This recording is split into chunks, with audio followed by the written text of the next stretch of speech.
Alright, so what do we have in front of us? We have a GE C model, which is a unit that I've worked on a few of these now, as you can see by the videos.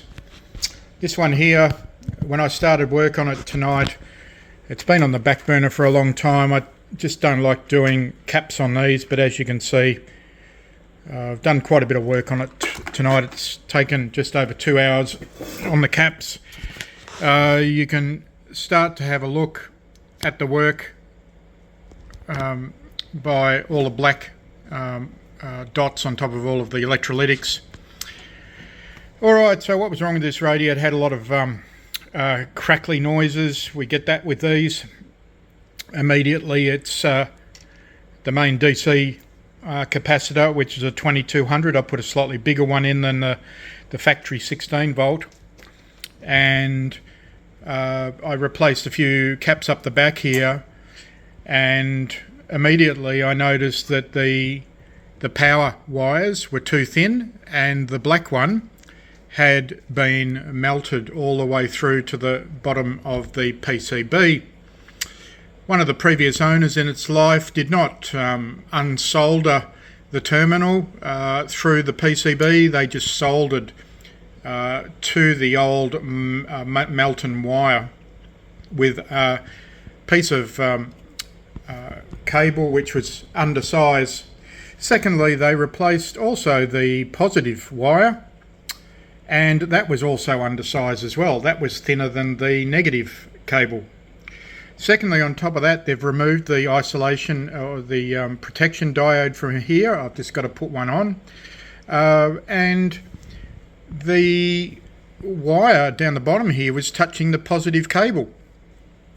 So I put in two fresh correct size cables.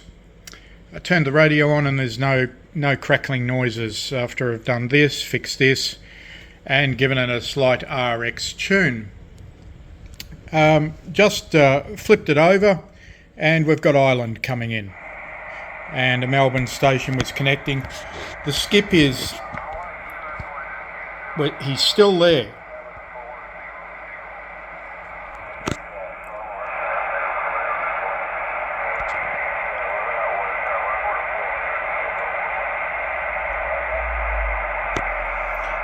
So I'm just working off a 10 metre vertical antenna. I'll just flip this radio around, just hang on a sec. Oh, I mentioned to you earlier about the power wires that were in here. I just thought I'd show you. Okay, so that's what was in the PCB. That was all melted. There's the wire, and there's the bit that was added on and went to the negative terminal. And then some person in with obviously their great knowledge of radio replaced the positive with this. Now this wire would be lucky if it's good for 3 amps. It's very, very thin, a lot thinner than the negative wire. All right, so that's your lot. Very, very odd what people do, and they can actually make a problem worse, which they did with this, because that was touching the positive lead, and I think oh yeah, there's a burn mark right there. So that was affecting the DC coming in and causing a bit of noise. Anyway, that's your lot. Thanks, guys.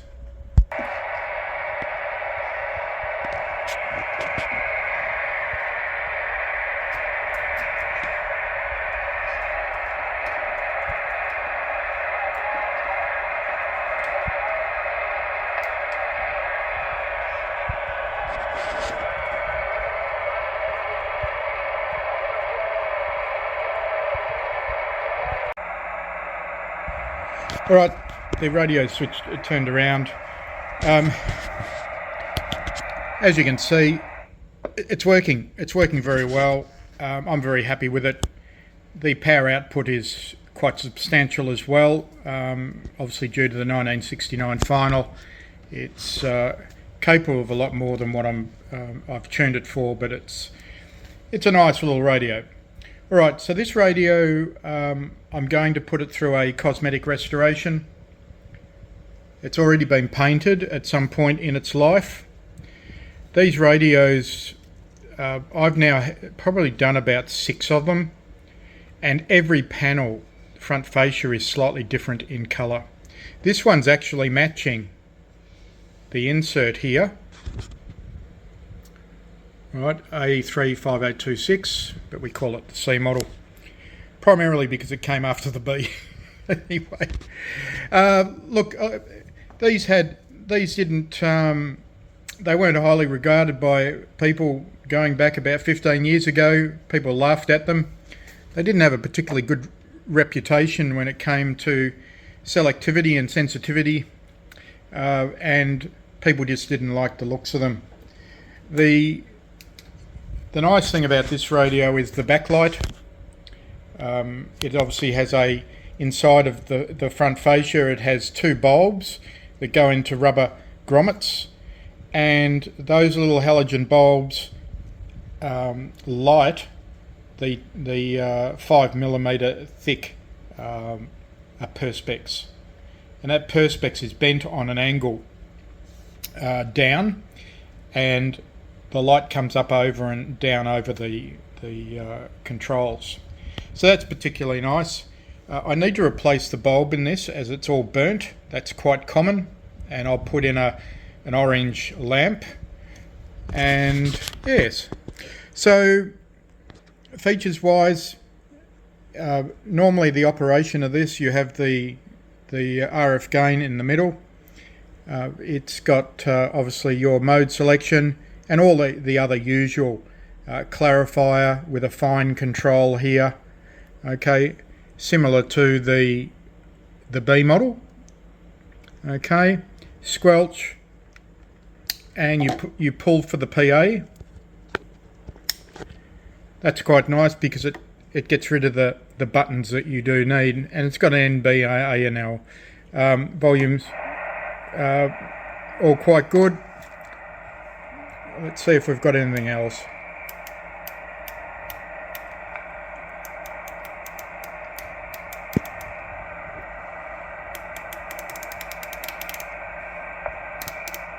It's just after 8:30 PM here. We're looking at 20 to 9. Today there was quite a lot of people on.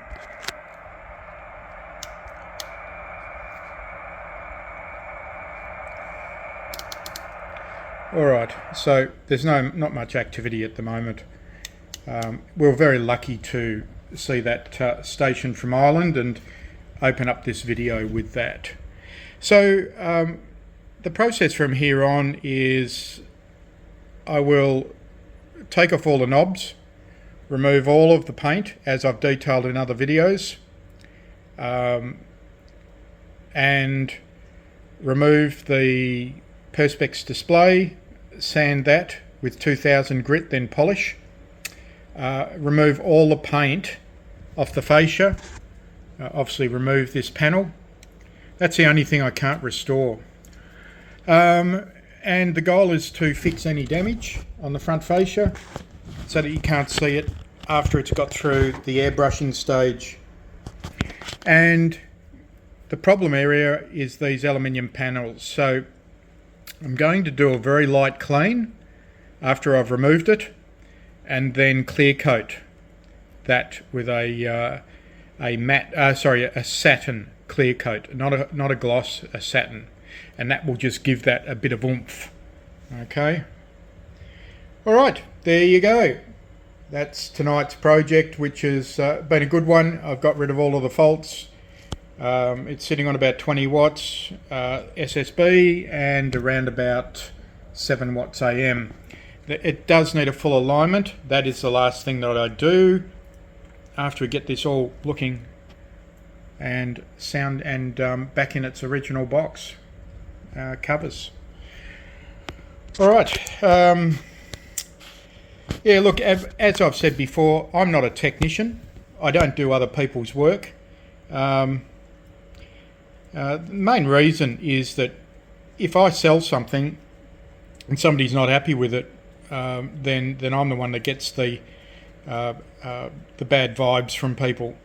The only time I've sold something is when somebody has really pestered me for it, and I do a video for them, and I state what's wrong with it, where things I believe needs to be fixed.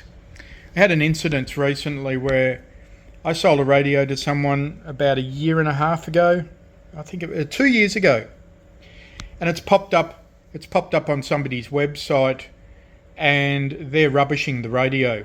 And the only thing that's wrong with it is that it's slightly down on the AM, but the radio looks pretty new from the front fascia after all the detail work.